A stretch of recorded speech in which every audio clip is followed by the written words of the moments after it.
Download the AllStar app. Make your picks for UFC fights, challenge your friends, level up and win prizes. Link in description. Get it now.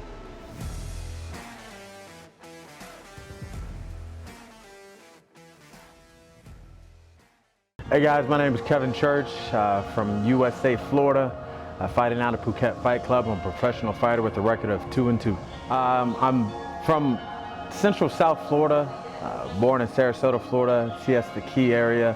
Grew up mostly in Jacksonville, went to high school there, ran the streets there.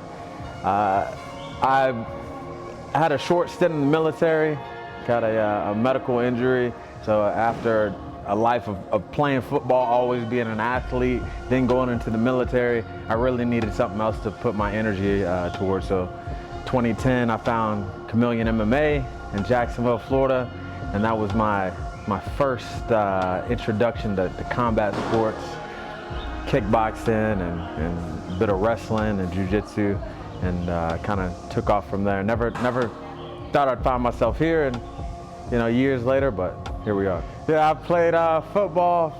Since I popped out the womb, just about. My father played football, my brother played football, so it was kind of in our blood. Like I said, I played Pop Warner, elementary, middle school, high school, and was decent at it, but when I got around college, I realized I wasn't quite good enough to keep going into pro, so I kind of changed directions, decided I wanted to go into the military. Went in airborne infantry, messed up my shoulder pretty bad, actually both of them, and unfortunately had an early release from that. And honestly, I think the biggest thing that I learned in football is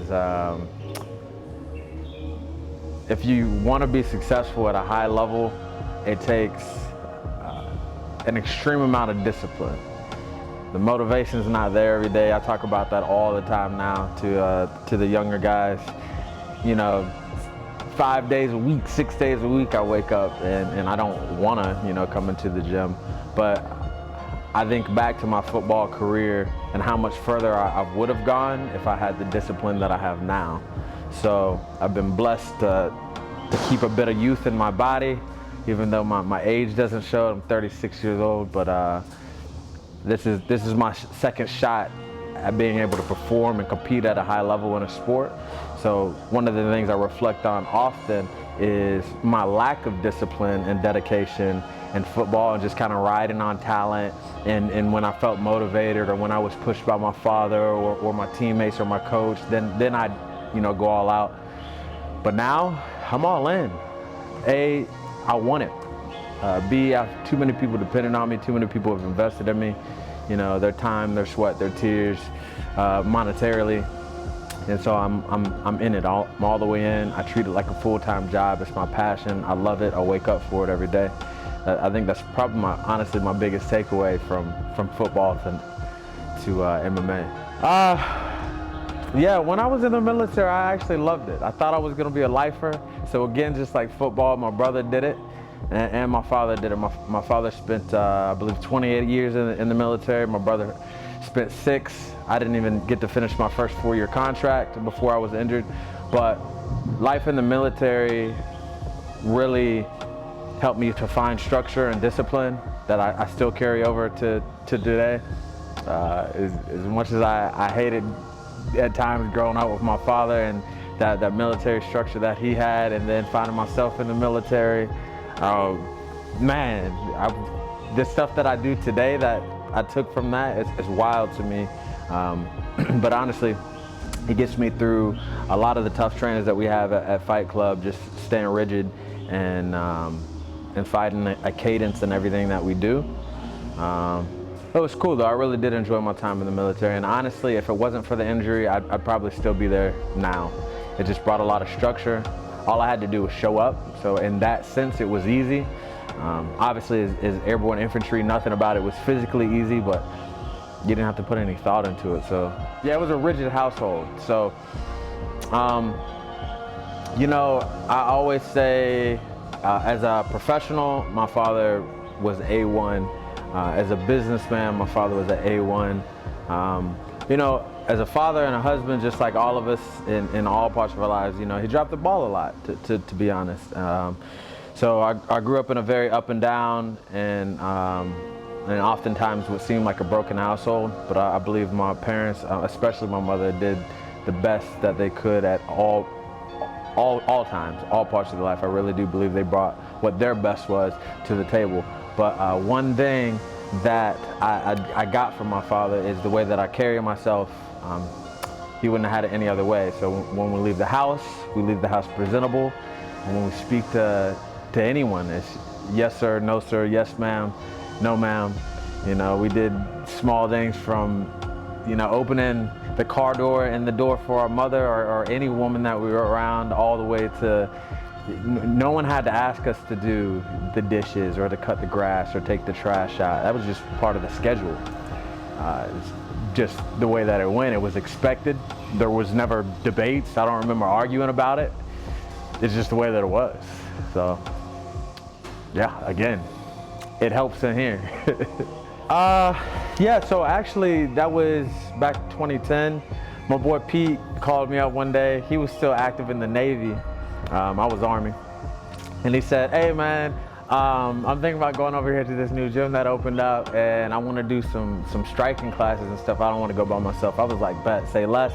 Let's go do it. Because again, I really needed somewhere to put my energy. So it started as a hobby. Actually, not even. It was just something to do outside of just lifting weights. I've always, you know, been in the gym doing my cardio, lifting weights, but it was something to kind of put that energy towards.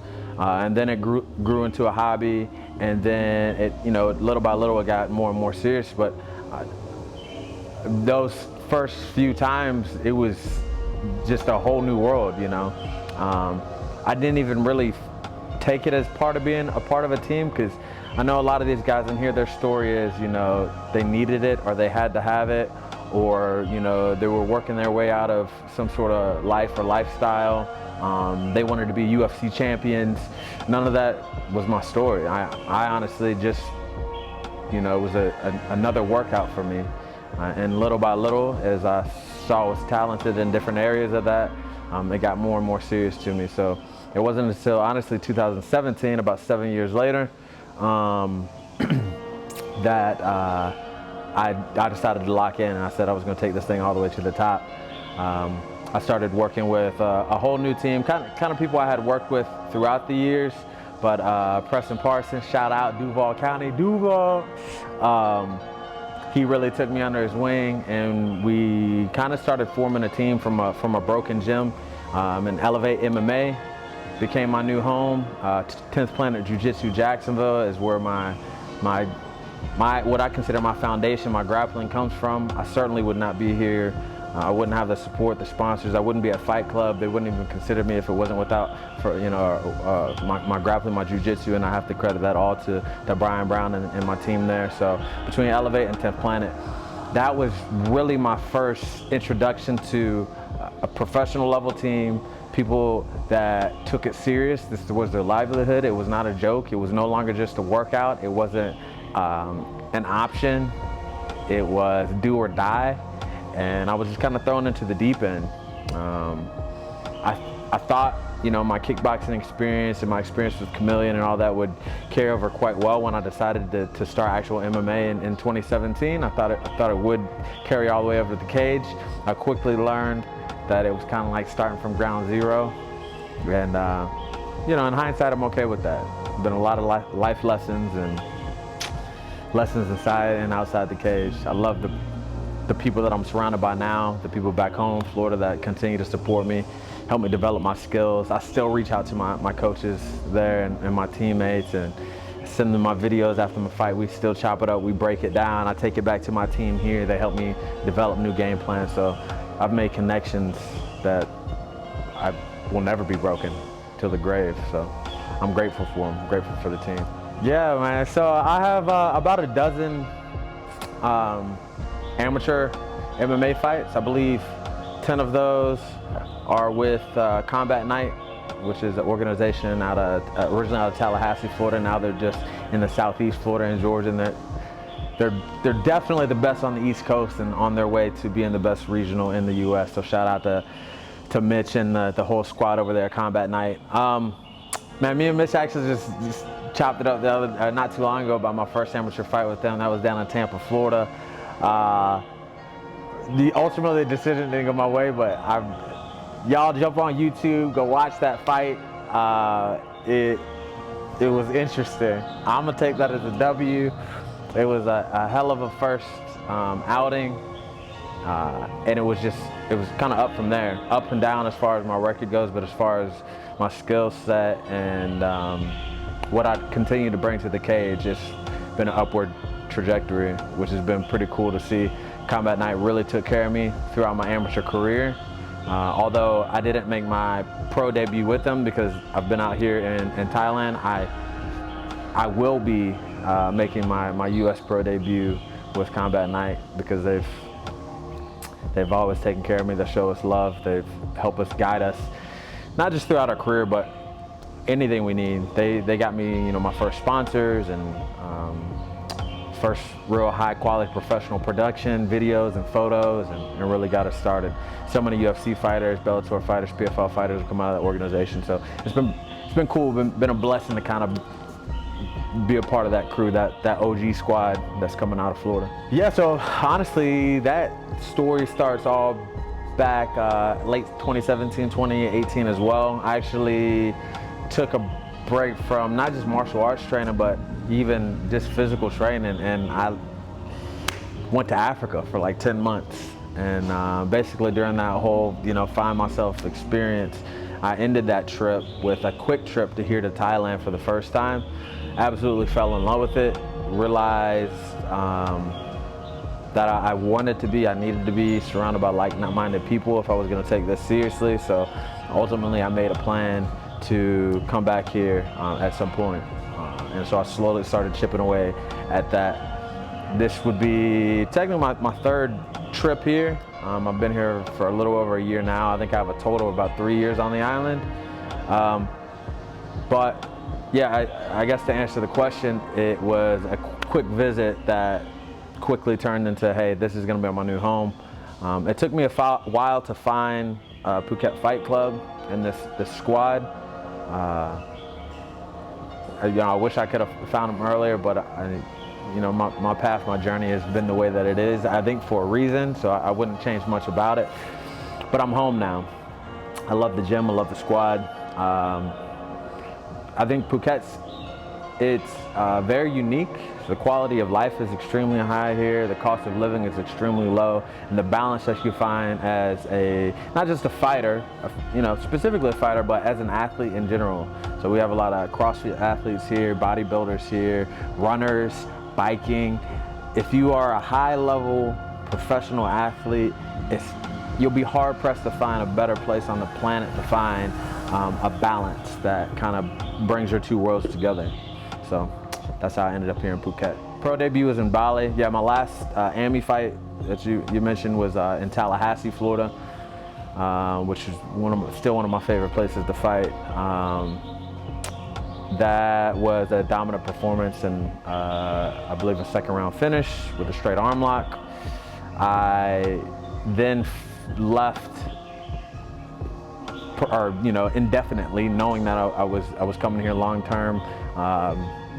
Less than a week later, I think like 4 days later, I was on the plane and I was headed here. I had already sold all my stuff, packed all my stuff, had made arrangements, said my goodbyes. So I hopped right on the plane. I landed here. I was not initially with Fight Club. I trained at another camp for a while. Long story short, ended up here at Fight Club. And shortly after coming here, I was offered my pro debut fight. It didn't go my way. No excuses there. If I had found this home and done a proper camp and prepared the way that I do now for my fights, I believe I would have definitely walked away with a W. But all in all, wild experience, and I loved every minute of it. It was cool being able to make my pro debut in Bali, Indonesia. Like, who's doing that on a card and a promotion that I was really proud to be a part of. The production level was incredible. The team at Canggu Fight Night really took care of me. They continue to take care of me. Hopefully I'll fight for them again in the future. And I had a game opponent. You know, you consider him a friend now, and you know, a brother, and he's well on his way to greatness as well. And I have a feeling it won't be the last time that we're locked in the cage together, so I'm looking forward to that as well. Yeah, not a whole lot of guys in Asia that walk around in our weight, so we tend to bump into each other, you know, on multiple occasions. Either we end up training together, or fighting each other, or sometimes both. So it's been cool too to be at this weight here, and then obviously, let's state the obvious, you know, big black American, I draw a crowd here, so I get phone calls. It's nice. It's nice being sought after in that fashion. I can either, you know, I guess be offended or take advantage of it, and I've chosen to take advantage of it. And my team just makes sure I'm ready for, you know, whenever the phone call comes. So now I fought in Bali, I fought in India. Malaysia was my last fight. You know what? Wherever they want me to fly, line them up, I'll knock them down. So as I mentioned before, I'm 36 years old. When I started the MMA journey, specifically 2017, I said I was going to run this thing all the way to the top. I know I only have a few years left in my prime and my peak, and I plan on doing exactly that. Wherever I can get the best offers, the toughest fights, and chase gold and chase belts, that's what I'm gonna do. I'm a prize fighter, I'm good at what I do, and I wanna see how high I can take this thing. Ultimately, it's all for the resume. Luckily, I found in these last couple of years that I almost get the same joy and excitement out of teaching and seeing these things click with the next generation that comes. I love cornering, I love coaching, I love everything about it. I've taken some time here this last week or so to kind of rest and recover, but I'm still in here every single day, helping corner on sparring days. I'm helping coach, helping my partners train and stay ready for their fights, and I've fallen in love with it. So I know that's what's going to be the next part of my journey. After I'm done fighting, is going to be, you know, in a high-level gym like this, if not a gym of my own, doing the same thing. So that's my plan. This next 2 or 3 years is to run it to the top. If you're a light heavyweight, not just in Asia, anywhere on the planet, just be prepared. You're likely to face me, and it's going to be a war, because I have a lot to fight for. And when it's time to hang up the gloves, I'm excited to be able to help guys on the same journey take it much higher than I ever will. First of all, I gotta always give a shout out to my Lord and Savior. God, He has continuously put people in my path that I wouldn't be where I'm at now without them. So I'm a firm believer in putting in the work, so I don't think that He's done anything for me, but He's given me the tools and put the people in place that I know if I grind, I have discipline, I put in the work, I'll get to exactly where I want to be. So thank you, Lord, for that. And then I have to give a shout out to my mother and my family and those closest to me. There's non-stop support, whether it's, you know, emotionally or just to vent, or after a loss, or monetarily. I appreciate you all for keeping my dream alive. That means more than you'll ever know. Huge shout out to my team, to my Phuket Fight Club team, man. We're going to the top. I train with absolute savages. It like blows my mind sometimes. We get new guys that come in here, right? And they're like, dude, you train with UFC fighters? I'm like, yeah. He's at one? Yeah. Bellator? Yeah. And I take it for granted, but every day I'm in here with champions and people that are on their way to being champions, so I really appreciate that. And then lastly, my shout out to my team back in Florida, 10 Planet Jacksonville and the whole 10 Planet Network, Brian Brown, Eddie Bravo. Thank you for instilling you know, foundations and skills, you know what, on the mats and off the mats that have got me extremely far. Preston and the whole squad at Elevate MMA. I appreciate y'all boys. Also Gracie Baja Jacksonville. I appreciate y'all. I love you guys. I promise I'm gonna continue to make you proud. We're gonna run this thing to the top.